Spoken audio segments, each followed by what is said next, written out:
This episode of Watch It Played is brought to you by Game On. Looking for great board games? What about role-playing games? And collectible card games. Or miniatures! Find all this and more, plus great prices and friendly service at Game On in Summerside, Prince Edward Island. If you've come to game on Prince Edward Island, then you've got to come to Game On.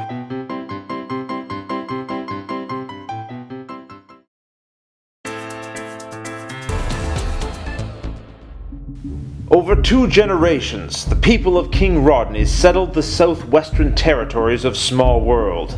The people now hide in their shackles and farmlands from the westmost Thunder Peaks to the southernmost Sun-Teethed Mountains. Since the wild and bloodthirsty orc hordes from the north swept through many parts of the farmlands, and the threat of the beautiful but brutal Amazons to the east rises, the people of King Rodney live in fear and despair. Many years ago, however, hidden in secrecy, the king's mages and clerics deciphered the 4 coming signs in the stars. When the stars are right, darkness will march from the north, and the fallen of wars will rise and retake life, which was lost to the peoples of doom. That time is now. The stars are aligned. From the ashes of burnt-down settlements, from the floods of rivers, lakes, and swamps, the fallen rise.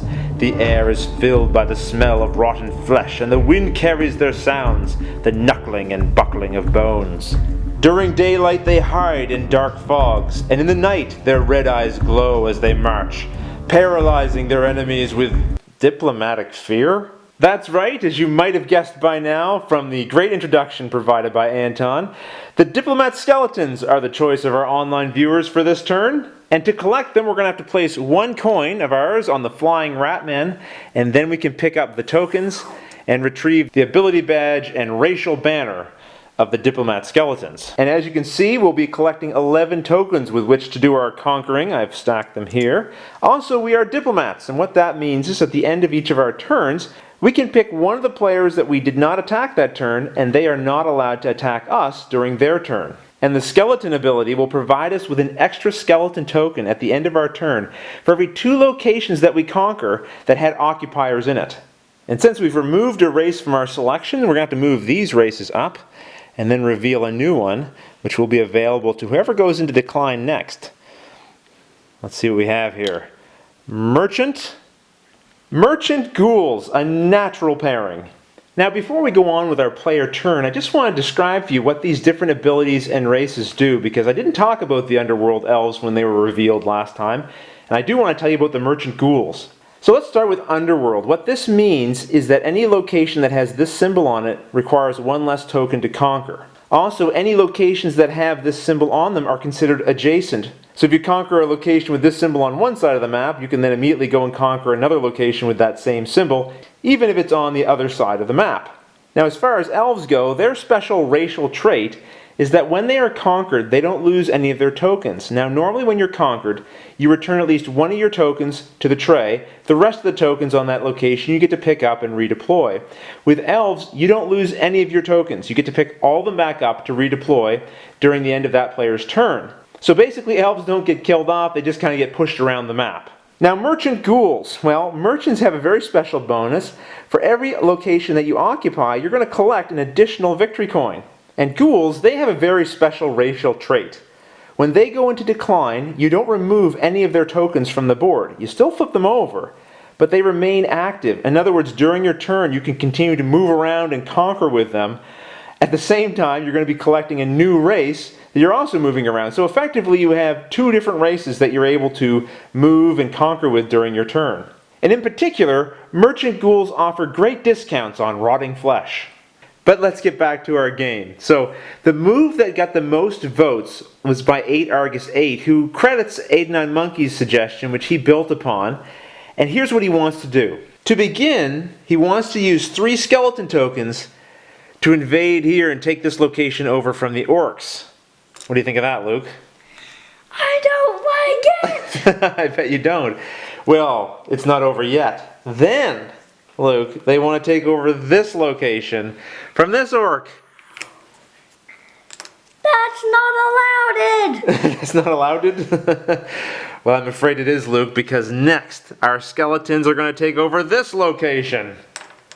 Any thoughts? I don't want you to have that so many skeletons. Well, we've still got 2 left, and we're going to try to take over this location. Now, we need 3, so we're going to have to roll the die. Let's see if we get a good, lucky roll. We need at least a 1 to show up on here. Ah, it's a 2. So this one's been conquered as well.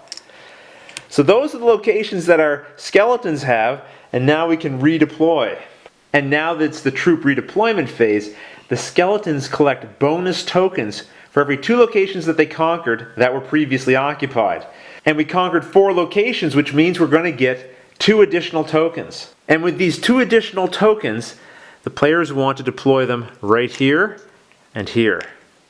And because the skeletons did not attack Andrea, and there are Amazons, we are declaring diplomacy and peace with that tribe for now. So that means Andrea cannot attack the skeletons. And now let's add up our victory coins. So we have 1, 2, 3, 4, 5, 6, 7, 8 locations. Which means for this turn we'll be collecting 8 victory coins. And now that our turn is the end of the round, we're going to move the round marker down to number 4. And now it's Luke's turn, and I am guessing he'll be wanting to plot his revenge. I don't have really any revenge because I think I'm going into decline. Okay, so you're going to go into decline.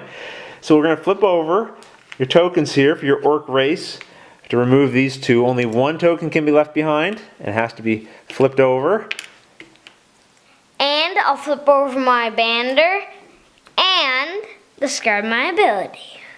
And then I'll collect 1, 2, 3 victory points. So there you go, your 3 victory coins. Aw, I wanted more. Well, that's all you're getting.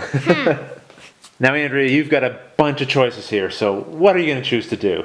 I'm gonna go on decline. That's right. You really only had 1 choice, didn't you? So we're going to flip all these over. And the heroic ability disappears when you go into decline. So these are going to be removed from the game.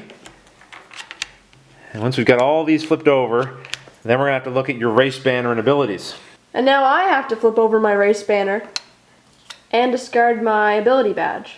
But I still get a bunch of points. 1, 2, 3, 4, 5, 6, 7, 8, 9, 10, 11. 11. Gee, didn't have to do anything. You're still raking in the coins.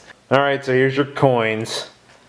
I don't know if I need to tell you guys, but someone has got more coins than everybody else here.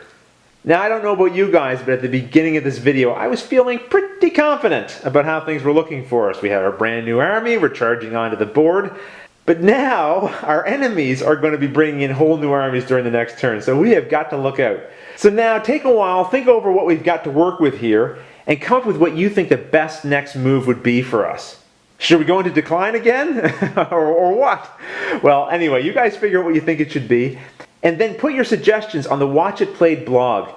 You'll find the link to it in the description for this video. I look forward to seeing what you come up with, and the suggestion with the most votes is what we'll go with next.